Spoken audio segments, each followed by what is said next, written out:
Em Ezequiel capítulo 36, nós vamos ler dos versos 24 até o 27.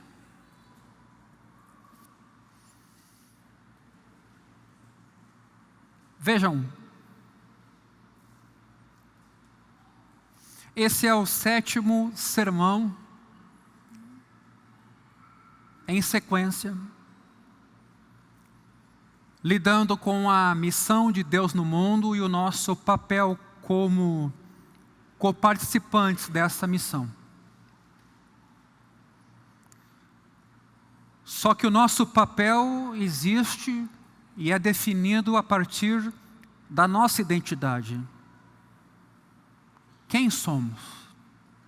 E, consequentemente, qual é o nosso lugar nesse mundo? Vejam, 7 sermões e nós ainda estamos na missão de Deus com a nação de Israel, ou por meio da nação de Israel. Enquanto eram tribos, depois como uma monarquia, e até mesmo exilados na Babilônia.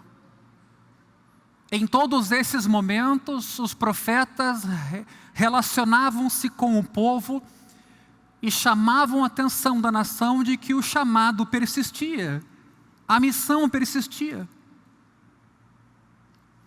E quando eu começo a pensar sobre isso, eu penso sobre mim e nas vezes em que eu, preocupado com minha necessidade, com algum desafio pessoal, eu esqueci que mesmo quando temos necessidades, a nossa missão ela não termina. Porque sempre tem alguém mais necessitado do que a gente, sempre tem alguém com um desafio maior do que o nosso. É sempre possível fazer a obra de Deus em tempo, em fora de tempo. Para mim, o gadareno aqui sempre foi alguém que me inspirou. Ele é liberto e quer ir embora com Jesus, não quer mais aquela velha vida. Jesus disse, nada disso.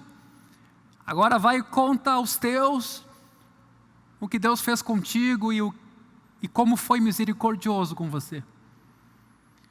Então essa tensão entre necessidade pessoal e desafio pessoal e o nosso lugar no mundo, de modo a poder ajudar os outros, ela é sempre presente, eu espero.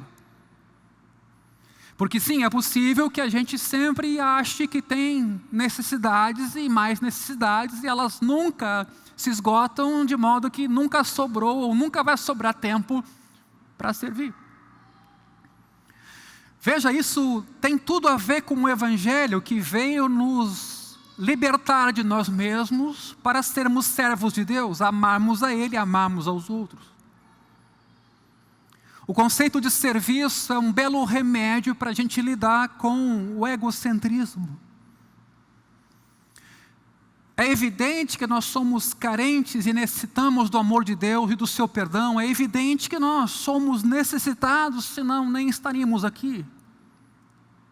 Ou seja, a Igreja do Caminho não está aqui todo domingo preparando missionários apenas, ou nos dando consciência do nosso lugar no mundo, mas primeiro e antes disso, nós só podemos ser missionários e ser agentes de Deus no mundo, porque Deus foi assim conosco primeiro.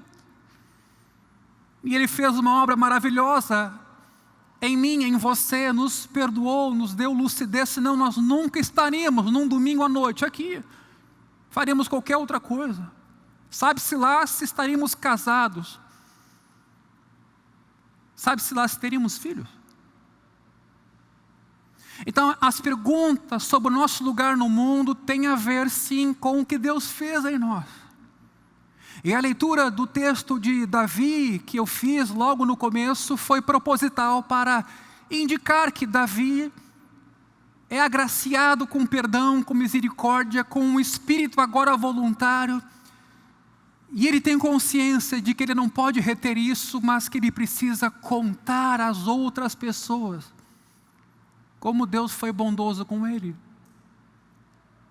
Preste atenção nisso. Às vezes nós levamos a nossa vida de uma maneira louca, impensada, como uma locomotiva, sem temor de Deus, e às vezes pelo motor da locomotiva, pela velocidade com a qual a locomotiva se desloca, também quando descarrilha ela, o acidente é grande. E é nesse sentido que é preciso que nós pensemos a respeito do nosso lugar como igreja de Cristo. Ezequiel 36, versículo 24. Eu os tirarei do meio das nações, eu os congregarei de todos os países e os trarei de volta para a sua própria terra. Deus falando a respeito de Israel aqui. Então aspergirei água pura sobre vocês e vocês ficarão purificados. Eu os purificarei de todas as suas impurezas e de todos os seus ídolos.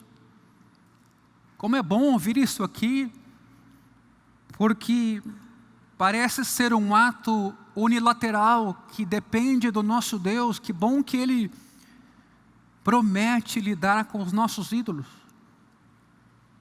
Eu lhes darei um coração novo. Nós acabamos de ler a oração de Davi: crie em mim um coração puro. Eu lhes darei um coração novo e porei dentro de vocês um espírito novo.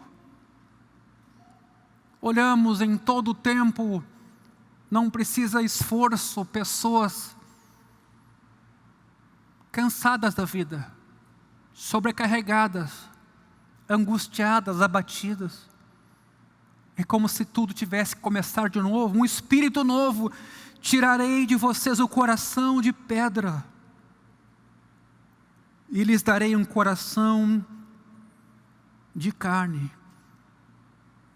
Porei dentro de vocês o meu espírito e farei com que andem nos meus estatutos, guardem e observem os meus juízos.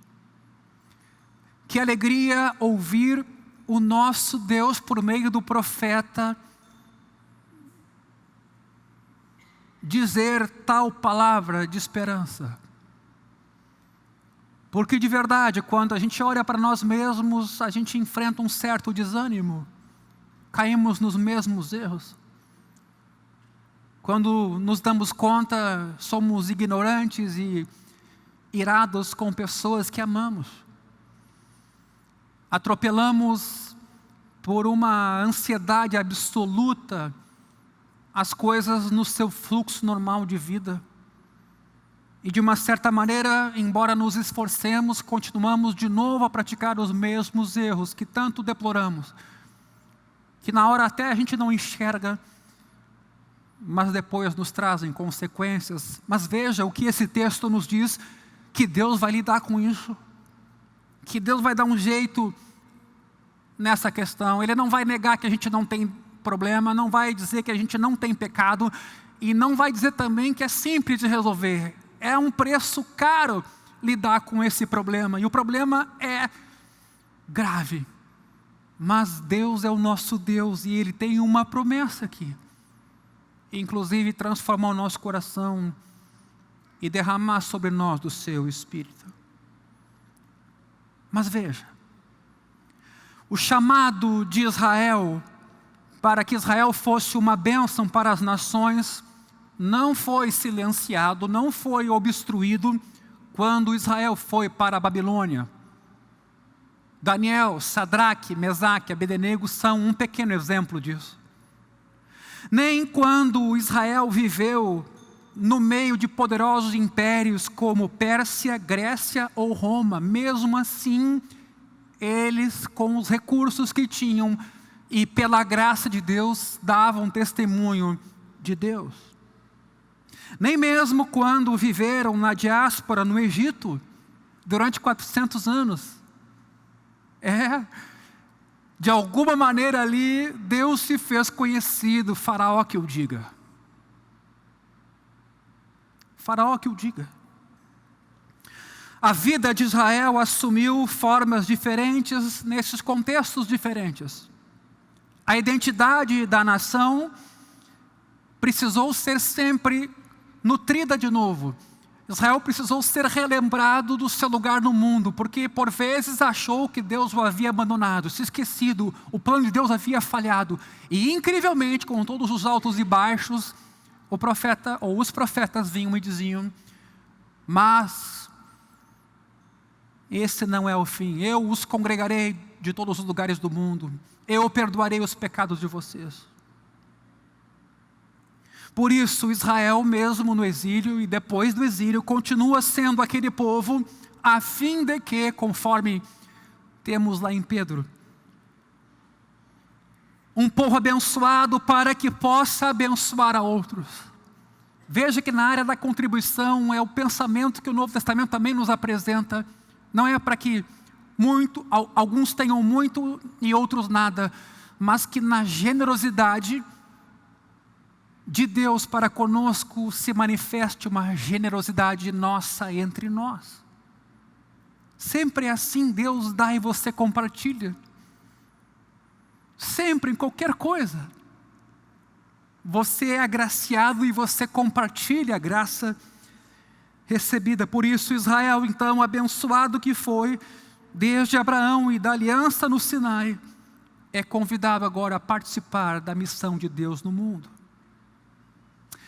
A identidade e o papel missionais de Israel no exílio são mantidos por meio dos profetas, dos recados que eles dão àquele povo agora fora do seu lugar. Uma das mensagens claras dos profetas e também de autores de livros históricos é a de que Israel foi disperso no exílio por dureza de coração, pela sua rebelião, pelo seu pecado, pela sua insistência de ser um povo abençoado por Deus, mas insistir em seguir o seu caminho autônomo. Os profetas apontam para um tempo em que Israel será novamente reunido, trazido de volta do exílio, e todas as nações serão incorporadas na aliança de Deus com o mundo para servir ao Deus verdadeiro. O Novo Testamento nos dá um indício claro a respeito disso, e o Espírito de Deus seria derramado sobre toda a carne. Acontece uma explosão em Jerusalém, mas lá estão povos gentios, e vem aquele agir do Espírito Santo num novo tempo. E quando eles se dão conta, os apóstolos estão em Samaria, e já estão tomando a Ásia Menor, e já ocuparam a Europa, e incrivelmente aquela mensagem ela foi muito longe, e mudou civilizações, moldou o Ocidente. Isso é incrível. Há um autor aqui que se queixa de que a teologia do Antigo Testamento tem prestado pouca atenção a esse tema de que Deus vai reunir o seu povo de novo, como fez.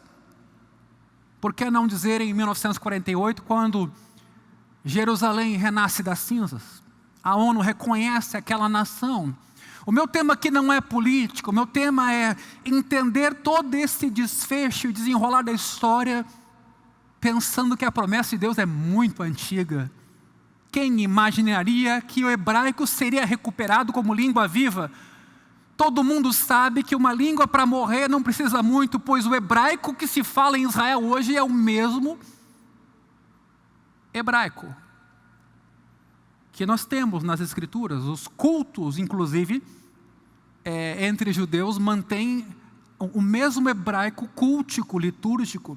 Claro que há um hebraico moderno em Tel Aviv e evidentemente, algum tipo de coisa se modernizou, mas essa língua não morreu.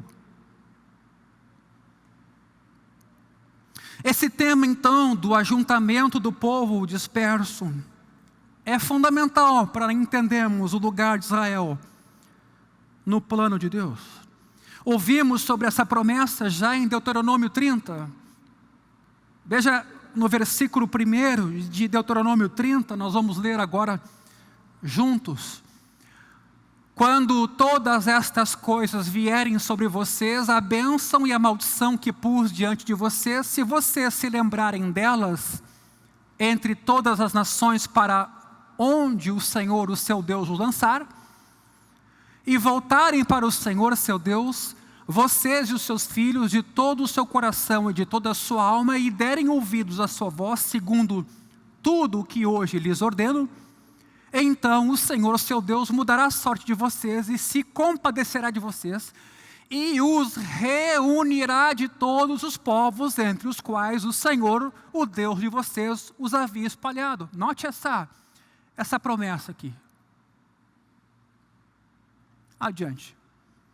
Ainda que os desterrados estejam nos lugares mais distantes da terra, desde aí o Senhor, seu Deus, os ajuntará e os trará de volta. O Senhor, seu Deus, introduzirá vocês na terra que seus pais possuíram, e dela vocês tomarão posse, e Ele fará bem a vocês e os multiplicará mais do que aos seus pais. Por fim, o Senhor, seu Deus, lembre do texto de Ezequiel que acabamos de ler, circuncidará o coração de vocês e o coração dos seus descendentes, para que vocês amem o Senhor, seu Deus, de todo o coração e de toda a alma, para que vocês tenham vida. Vejam, a história, e se a gente se detiver a história bíblica, por exemplo, a história vai fortalecer a nossa fé. Porque com todos os altos e baixos, com o pior pecado que Israel fez, a ponto de, por exemplo, oferecer crianças em sacrifício, mesmo assim Deus foi misericordioso, compassivo e prometeu ouvir o clamor do povo e mais, devolver a terra de Israel, abençoando aquela nação. É importante a gente ter isso em mente, mesmo com o holocausto. O mesmo padrão de ajuntar um Israel disperso vai aparecer em trechos de Isaías, Jeremias e Ezequiel. E não é por acaso. O ajuntamento se torna um termo, inclusive técnico, para salvação. Porque quando a palavra reunir ou juntar aparece, elas aparecem junto com resgatar, libertar, curar e redimir. Quando você olha esses textos que prometem o ajuntamento de novo do povo disperso, outras palavras de conteúdo salvífico aparecem juntas: curar, libertar, redimir. Como o pastor escatológico, Deus vai reunir as ovelhas que foram espalhadas, ovelhas que são suas. Veja Jeremias 31, 10, que bela passagem que ilustra isso. Escutem a palavra do Senhor, ó nações, e anunciem isto nas terras distantes do mar. Digam: aquele que espalhou Israel o congregará e o guardará como um pastor faz com o seu rebanho. Veja a noção de povo de Deus a partir de Israel e do cuidado de Deus com essa nação. A igreja não é um projeto novo, queridos. Deus não começou a sua obra 2000 anos atrás. Aliás, há quem ache que Deus começou a sua obra em 1900, de 100 anos para cá, com o pentecostalismo. O povo de Deus já tem pentecostalidade desde sempre, a partir da presença do Espírito de Deus no povo de Deus, desde que isso é uma realidade profunda. Veja Ezequiel 34, que vai na mesma direção, versículo 11, também com essa metáfora do pastor, porque assim diz o Senhor Deus: eis que eu mesmo procurarei as minhas ovelhas e as buscarei. É significativa essa fala na medida em que Deus se apresenta como esse cuidador pessoal, não delega isso. Ser cristão não é assumir uma espécie de deísmo, que é aquela leitura filosófica de mundo, de que se você conhece os princípios da natureza e da fé, você determina e você obtém prosperidade. Há um Deus pessoal aqui, uma pessoa, na figura de um pastor. Veja o versículo 12. Como o pastor busca o seu rebanho no dia em que encontra ovelhas dispersas. Você acha que Jesus usou a palavra do pastor que busca a ovelha perdida do nada? Assim buscarei as minhas ovelhas, eu as livrarei de todos os lugares por onde foram espalhadas no dia de nuvens e densas trevas. Adiante. Vou tirá-las do meio dos povos, e as congregarei dos diversos países e as trarei de volta à sua terra. É evidente aqui o sentido da profecia. Vou apacentá-las nos montes de Israel, junto às correntes de água e em todos os lugares habitados da terra. Portanto, Jeremias, Ezequiel. Nos livros proféticos vemos um movimento do presente para o futuro. O que Deus havia feito por Israel lá no Êxodo, Ele vai fazer de novo, redimindo o povo da escravidão e renovando a sua aliança com o seu povo. Jeremias 31. Eis aí vem dia, diz o Senhor, em que firmarei nova aliança com a casa de Israel e com a casa de Judá. Não segundo a aliança que fiz com os seus pais no dia em que os tomei pela mão para os tirar da terra do Egito, pois eles quebraram a minha aliança, apesar de eu ter sido seu esposo, diz o Senhor.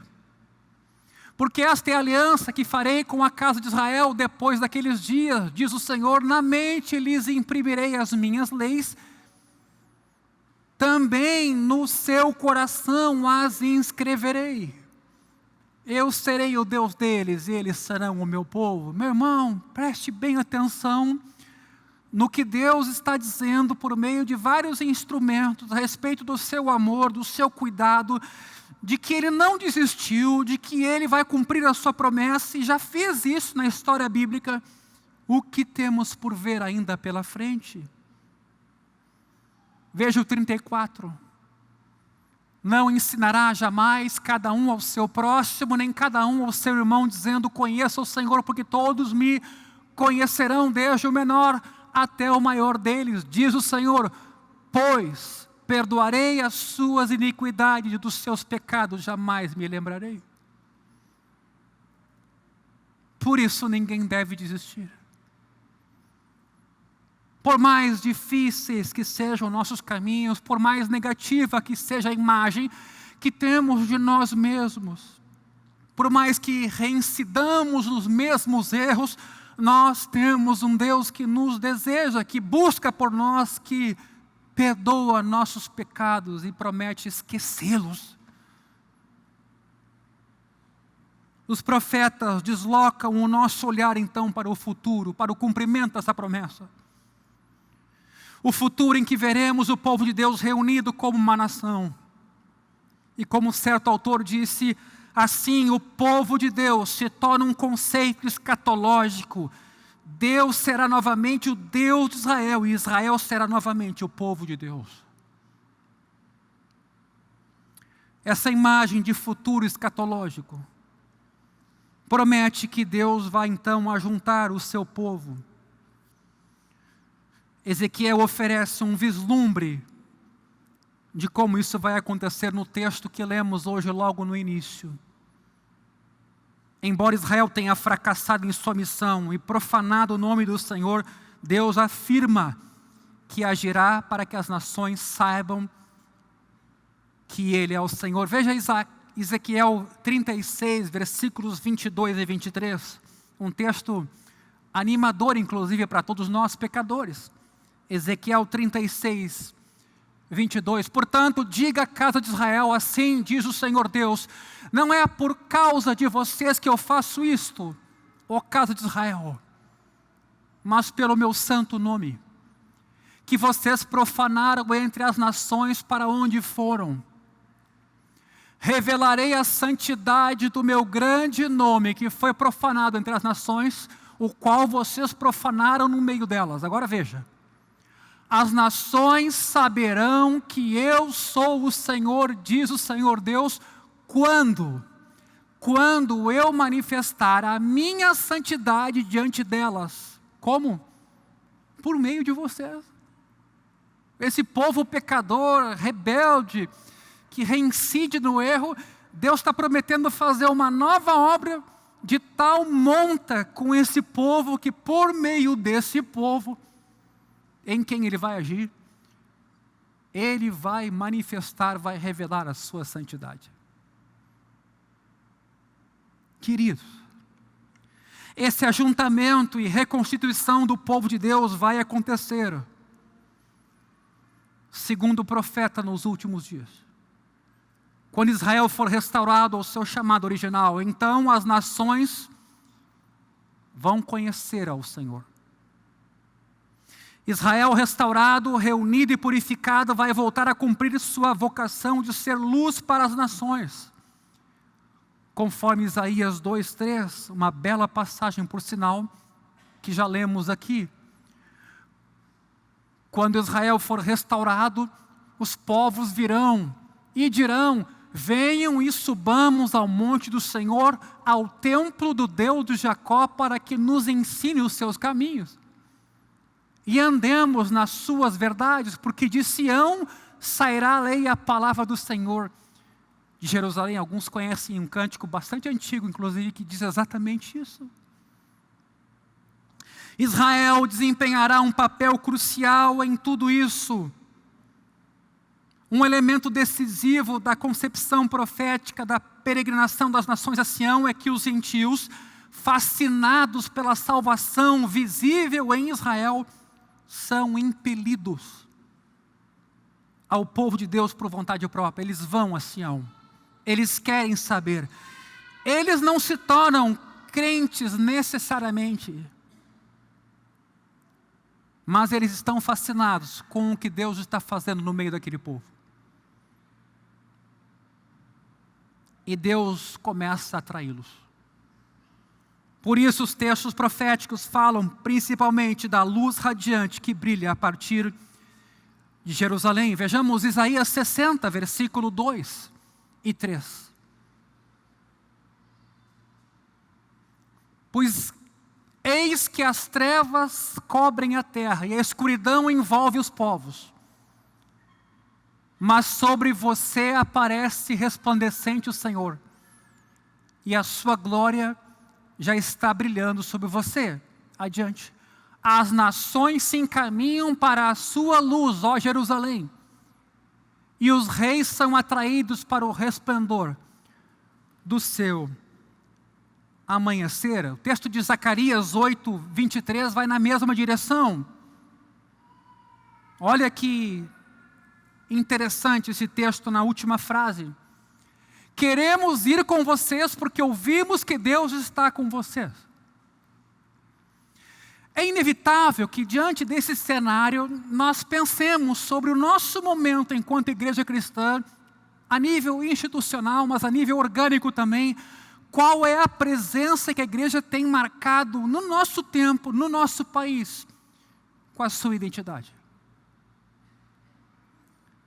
Será que nós hoje somos essa comunidade que profana o nome do nosso Deus, ou nós somos essa comunidade que desperta tamanha simpatia ao nosso derredor, em que as pessoas querem conhecer esse Deus que vive entre nós, que nos transforma dessa maneira? Essa pergunta, ela sempre deve estar presente. Mas eu quero me deter nesse momento, finalizando esse movimento de Deus com Israel. Eu quero me deter no período intertestamentário, esses 400 anos depois do exílio já, antes que a história do Novo Testamento comece a ser escrita.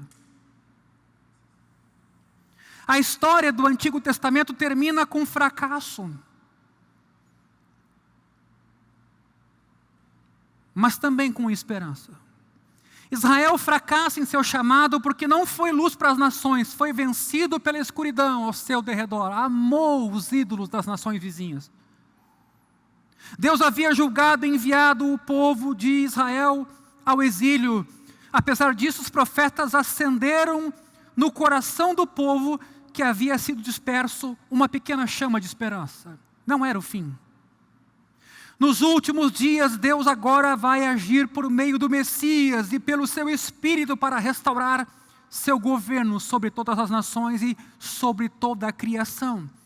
Porque é importante lembrar que o papel de Israel não é só de Israel e para Israel, é para o mundo todo, para os gentios, mas também para a criação.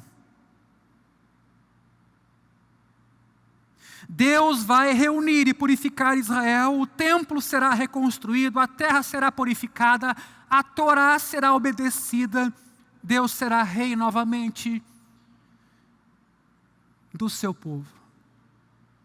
A esperança de Israel se concentra na imagem de um futuro no qual Deus então vai governar de forma universal e global, e essa esperança arde no exílio e com a ocupação estrangeira dominando Israel. Os medo-persas, os gregos, os romanos maltratam, oprimem Israel na sua própria terra, profanam o seu templo. Israel não tem esperança de resistir ao poder político de Roma, ao poder militar daquela capital. Ele não pode se opor ao helenismo que sobreviveu ao Império Grego. E é uma força sedutora do paganismo. Está lá Israel, pequeno Israel no meio de tudo isso. Essa subjugação por forças estrangeiras não condiz com o chamado daquela nação para ser luz. O povo de Israel crê que há somente um Deus, criador e soberano de todo o mundo, mas as nações que o circundam não pensam desta maneira. Deus escolheu Israel para ser propriedade exclusiva sua. E a lei que Ele lhe deu é para que governasse todos os âmbitos da vida humana, já antecipando a restauração que Deus ia fazer no mundo todo um dia. A terra em si, embora ocupada por pagãos, é santa. O próprio Deus havia dado aquela terra a Israel como seu ponto central no templo, onde o próprio Deus dizia habitar. Como então pode Deus permitir tamanha humilhação do seu povo? Por qual motivo Deus permitiria que a sua terra e templos santos fossem profanados da forma como foram no período dos Macabeus, por exemplo? Como Ele pode tolerar um governo gentil que põe em risco os preceitos de vida prescritos pela Torá e submete a identidade diferente de Israel, com a tentação de ser assimilado por aquela cultura?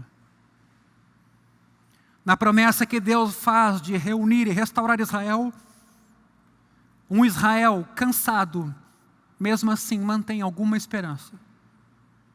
Ele anseia que Deus envie o Messias e o Espírito para libertá-lo. Fazendo a contagem regressiva das 70 semanas de Daniel, que dão 490 anos, na época da ocupação romana, o povo de Israel acreditava que chegava a hora de vir o Messias. No período intertestamentário, Israel é um caldeirão efervescente. Preste bem atenção nisso agora, porque nos ajudará a entender um pouquinho o Novo Testamento e como os evangelhos surgem ali. Os judeus têm esperança escatológica. Sabem que o Messias virá, mas estão divididos em facções e partidos conforme as suas diferentes visões do reino futuro. Isso aqui é um pouco de como a igreja está hoje e as suas diferentes visões de como será o fim. Essas facções divergem sobre como e quando Deus vai agir e o que o povo deve fazer. Os zelotes. Os zelotes são ativistas que defendem o uso da violência contra os seus opressores em uma guerra santa. Será que de alguma maneira vimos isso no final do ano passado? Início deste ano? Temos que pensar. São ativistas que defendem o uso da violência contra os opressores numa guerra santa. Eles creem que Deus trará o reino por meio dos seus heróicos esforços militares. E para eles, e seu engajamento, eles estão sendo piedosos.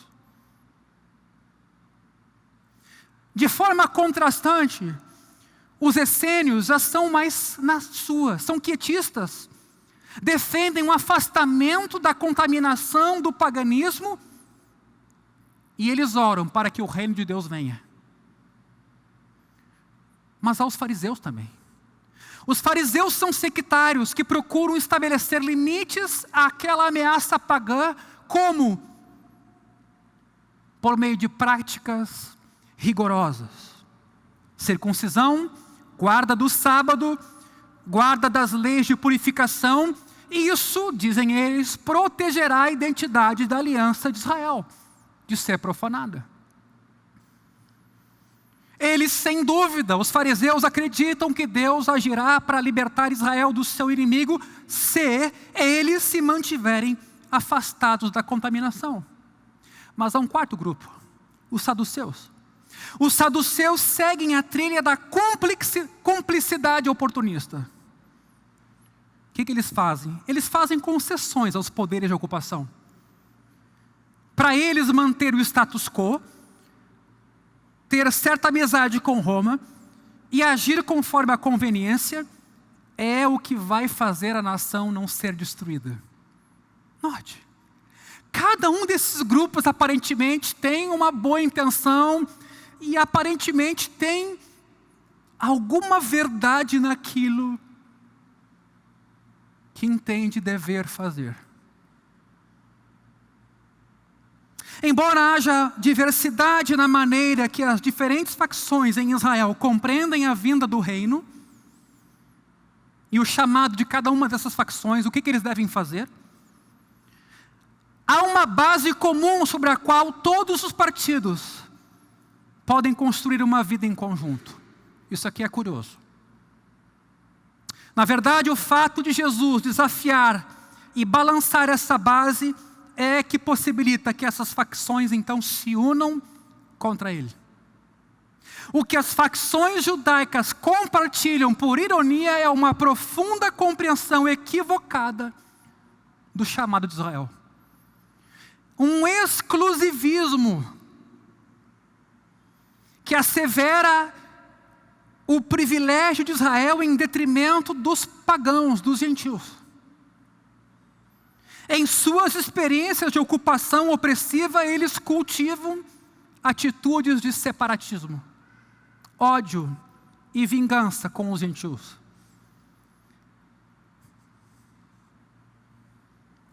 Atitudes anti-gentias inspiraram muitos grupos diferentes, permeando a população judaica e variando apenas em intensidade dependendo do grupo. Joaquim Jeremias, um grande teólogo, observa que a expectativa popular dominante aguardava ansiosamente o dia da vingança divina, especialmente contra Roma, se queria a destruição final dos gentios. Eles diziam: nenhum gentil terá parte no mundo vindouro. Frase do rabino Eliezer ben Hircano no ano 90 depois de Cristo. O inferno é o destino dos gentios. Ele complementa: não há redenção para os gentios. Divididas em todos os outros aspectos, as facções dentro de Israel encontram unidade no ódio. E a fonte de repugnância de Israel pelos gentios não é difícil de achar. Claro, durante centenas de anos, Israel foi uma nação que ora estava no exílio, ora estava na ocupação opressiva na sua própria terra, por uma nação inimiga. Tropas estrangeiras não somente devastaram a terra de Israel, mas também cometeram atrocidades, injustiças, estupro, destruição, roubo de propriedade, trabalhos forçados, extorsão.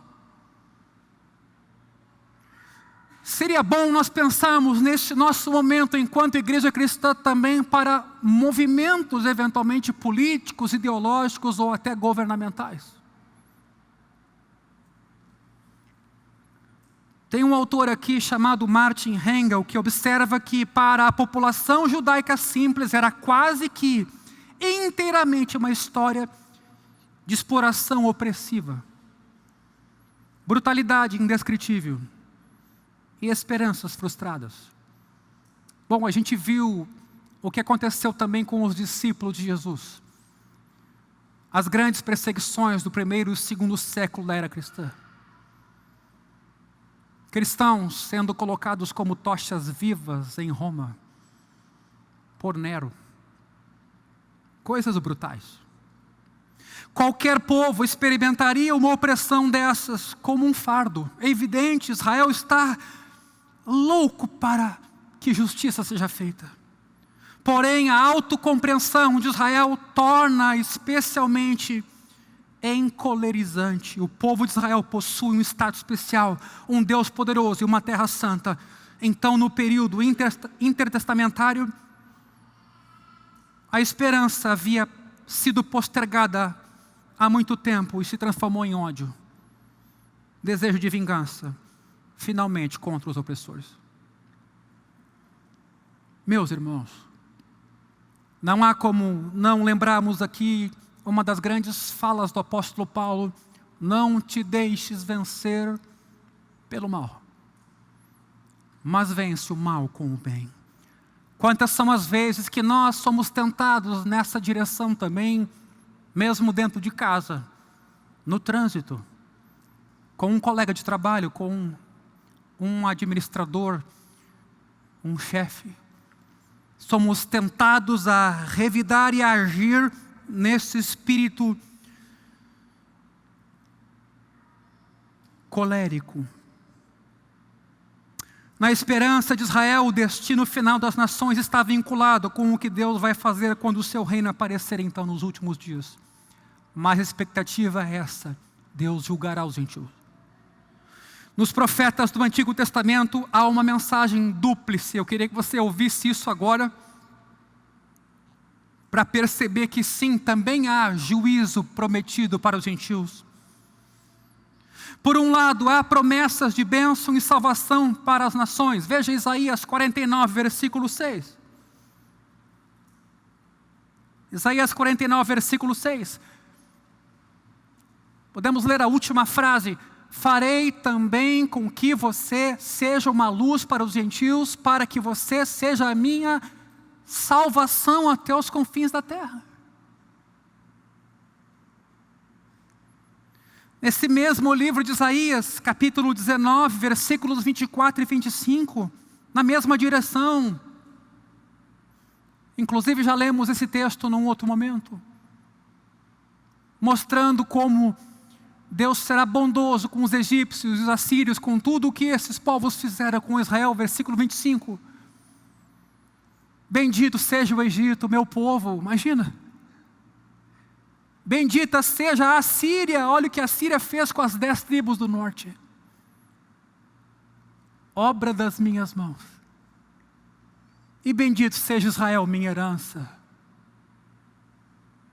Por outro lado, os profetas sim falam de julgamento. Isaías ainda 63, versículo 3.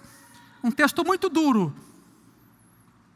O lagar eu o pisei sozinho, dos povos ninguém esteve comigo. Pisei as uvas na minha ira, no meu furor as esmaguei. E o seu sangue respingou nas minhas roupas e todas elas ficaram manchadas. Versículo 4. Porque o dia da vingança estava no meu coração e o ano da redenção havia chegado. Veja o versículo 6 agora. Na minha ira pisei os povos, no meu furor embriaguei-os, derramando o seu sangue no chão.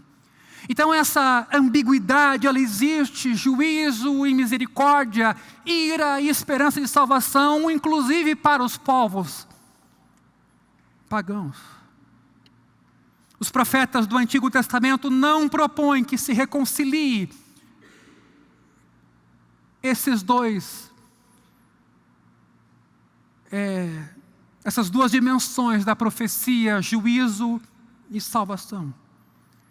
Herman Bavinck escreveu assim: os profetas do Antigo Testamento previram a salvação das nações como um evento que vai acontecer nos últimos dias, após serem derrotados na guerra pelo Messias. Naquele tempo, as nações virão humildemente ao espiritualmente novo e renascido Israel, e então adorarão no monte do Senhor. Ou seja, está claro que na época de Jesus, Israel está aguardando pela vinda do Messias que vai pisar os gentios, despedaçá-los como se fosse um vaso de barro com uma base de ferro, e não com salvação para as nações. Um documento do primeiro século, a Assunção de Moisés, comenta que o Altíssimo se levantará para punir os gentios, no capítulo 10. George Led, um outro autor, explica que a literatura judaica daquele período nos diz que em alguns lugares a salvação é estendida aos gentios que se arrependem, mas isso é raro. É mais característica a expressão: eu me alegrarei sobre os poucos israelitas que serão salvos e não prantearei a multidão dos gentios que perecerão. Esse era o contexto, então, quando surge o Novo Testamento. Uma sede de vingança, uma sede de juízo, um desejo predominante de que os gentios paguem por tudo o que fizeram a esse povo vocacionado por Deus para a salvação. Muitas das orações de Israel exibem esse anseio para que Deus julgue os gentios. Nem vou me deter aqui às citações dos rabinos que chegam até a nos chocar, tamanha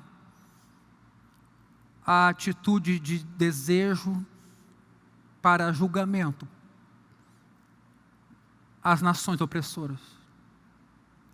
Mas não é apenas ódio e vingança,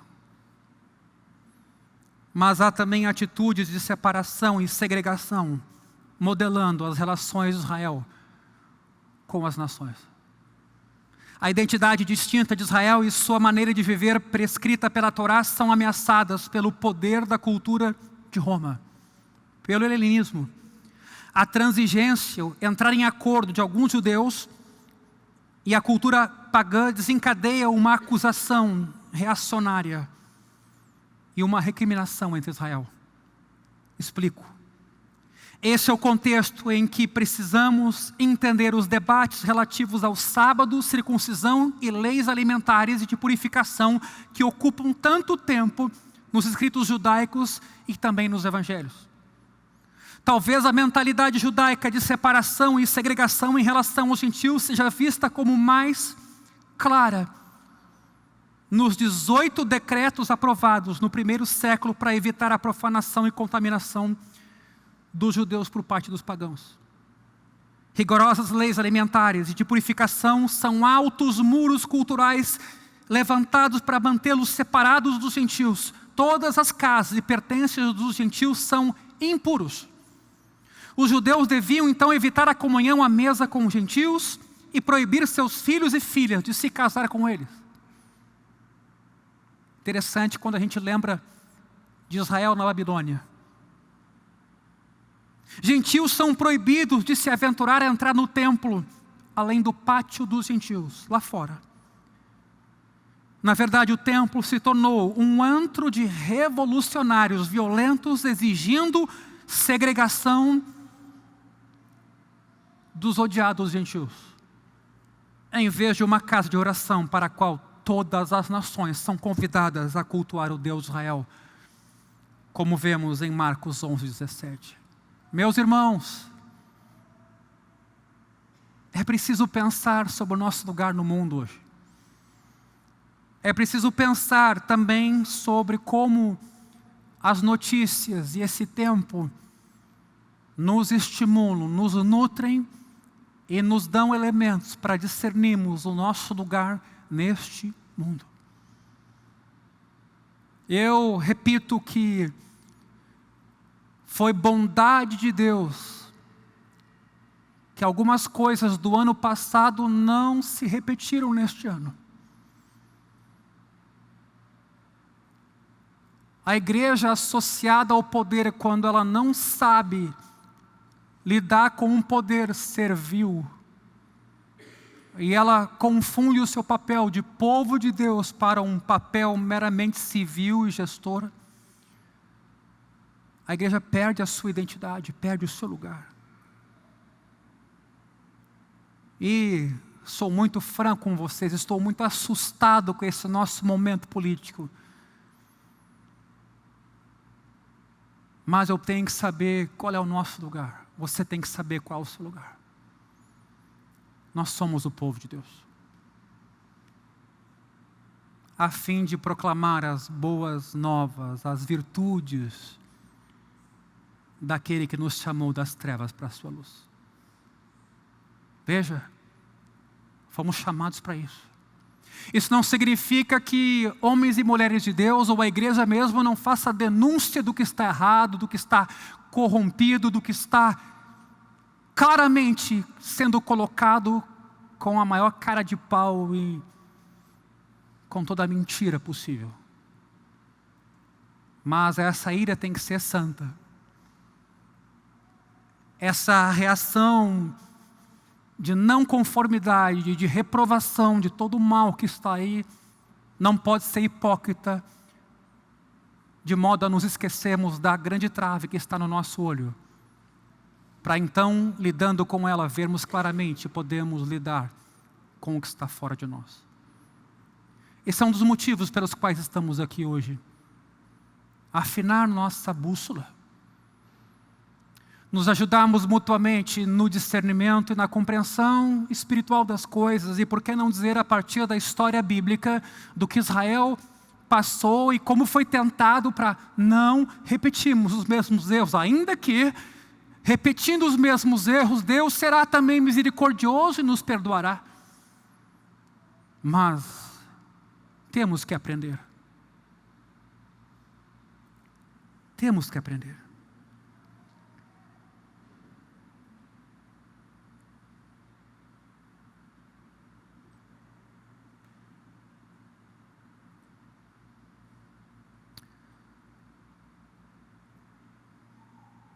A identidade e o papel de Israel, e concluo aqui, foram estabelecidos desde o início da história. Fizemos um caminho de 7 sermões e 6 deles em Israel. Deus escolheu Abraão e Israel para experimentarem a plenitude da sua bênção e serem um canal, não só um receptáculo, mas um canal para compartilhar o que foi recebido a outros. O restante da história relata até que ponto eles foram fiéis a esse chamado. Sabemos que não foram. Eles haviam sido colocados no meio da terra para brilhar como luz para as nações, primeiro como uma livre confederação de tribos, depois como uma monarquia, e depois como uma minoria sem pátria, exilada nas nações. Ao longo de toda essa história, Deus proveu os meios pelos quais eles pudessem cumprir o seu chamado, com todas as dificuldades. Líderes, instituições, escritos. Por isso que nós, igreja cristã, temos que ter todo o cuidado para guardar a nossa fé e as tradições tais como nós as recebemos, sob pena da igreja ser engolida por essa cultura. Cultura do consumo, cultura de celebridades, cultura do valor dado a número de seguidores, cultura que põe em xeque tudo que nós acreditamos e somos. Porque se não guardarmos as tradições tais como nós as recebemos, nós seremos assimilados numa visão pragmatista de os fins justificam os meios, querendo fazer o bem e sem saber como exatamente, nós seremos tentados por visões utilitaristas. Nós temos uma identidade. Nós somos esse povo aqui, conduzidos pela Torá de Deus, lavados pelo Evangelho de Cristo e chamados para compartilhar as virtudes daquele que nos tirou da escuridão para a sua maravilhosa luz.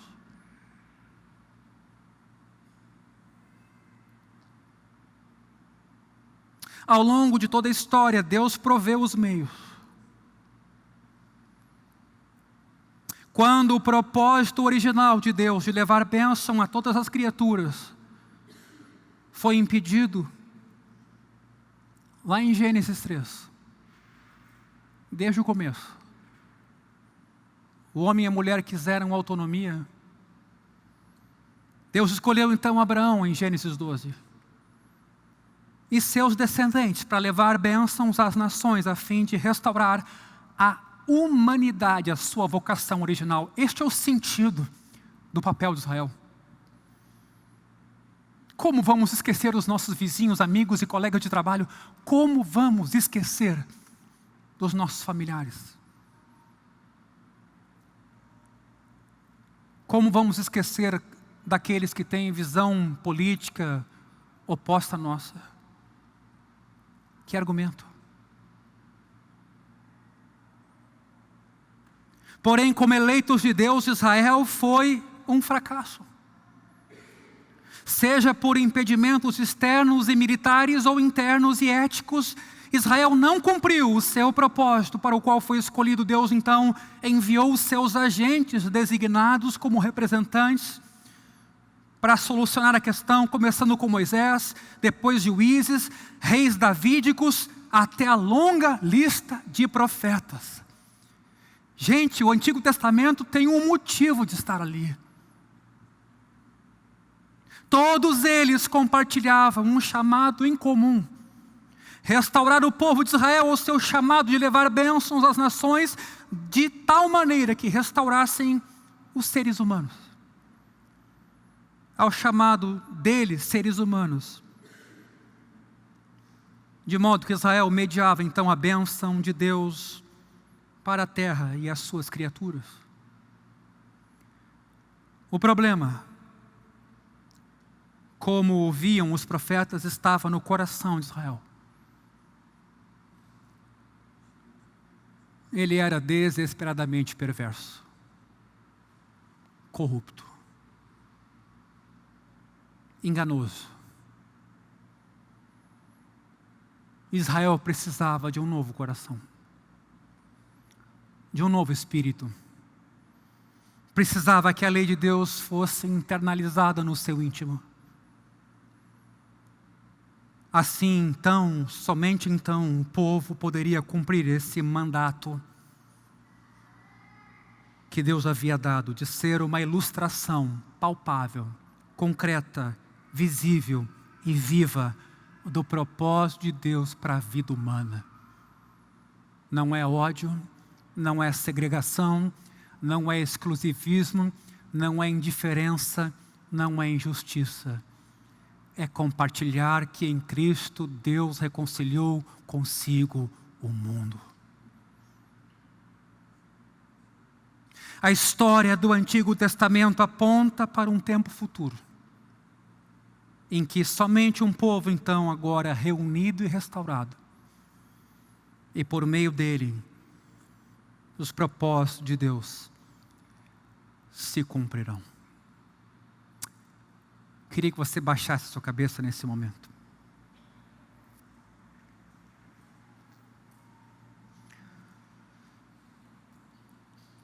Pai, nessa noite, é no nome de Jesus, teu Filho,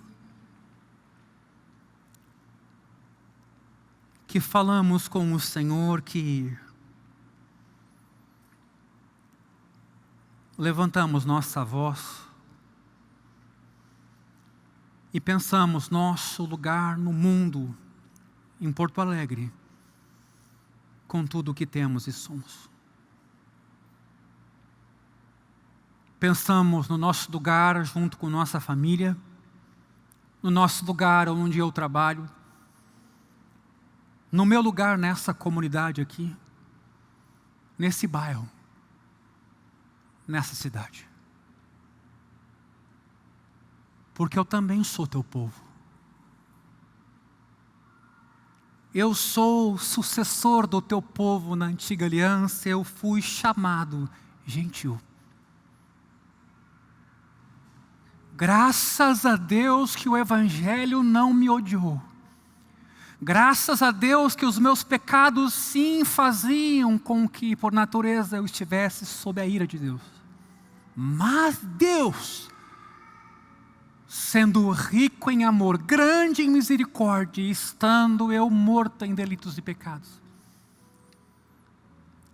Deus me deu vida por meio de Cristo. Ó meu Pai, sonda o meu coração e me conhece. Ilumina o meu espírito e me faz saber os meus caminhos. Por que tanta violência, tanto ódio, tanta mágoa? Por que tanta maldade? Tanta cobiça? Tanto materialismo? Tanta inveja? Tanto falso testemunho? Tanta iniquidade? Senhor, eu não sou diferente de Israel.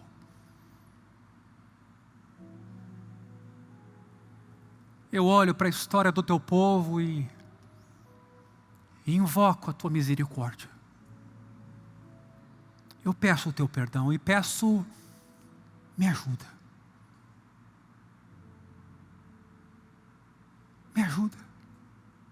Ajuda o meu irmão aqui nesse lugar, a minha irmã, cada criança, adolescente, cada jovem. E não deixa, Senhor, que o pecado nos roube a identidade. Não deixa que o pecado nos faça indiferentes e surdos à sua voz neste mundo. Tem misericórdia da tua igreja, que por vezes virou um grande negócio, um espetáculo circense. Certamente nós participamos disso também. Enquanto há dor, gemido e sofrimento em todo lugar, e gente clamando por socorro. Nos ajuda como comunidade aqui, Senhor. Ajuda a mim, ajuda o meu irmão. Primeiramente, a não confiarmos em nossa justiça. O que poderemos fazer? A nossa suficiência vem do Senhor, que nos habilitou a sermos ministros de uma nova aliança, não da letra, mas do Espírito. Nos usa como igreja nesses dias, Senhor. Nos usa com a nossa esposa, com o nosso marido, com os nossos filhos, com os nossos irmãos. Perdoa a palavra ruim que sai de nossa boca, porque a origem dela é o nosso coração. Perdoa a segregação, a maldade que somos capazes de praticar. Todos nós, enquanto pecadores. E nos ensina, a partir das promessas renovadas o tempo todo para com o teu povo, de que nós somos chamados a confiar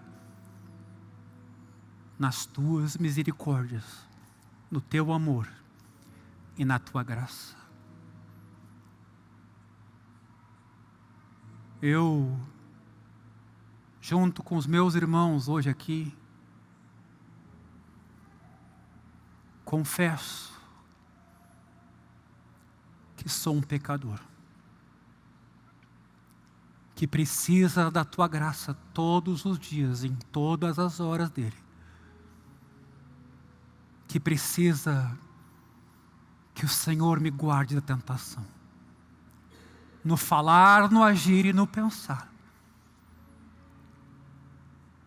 mas que sabe que o Senhor é fiel.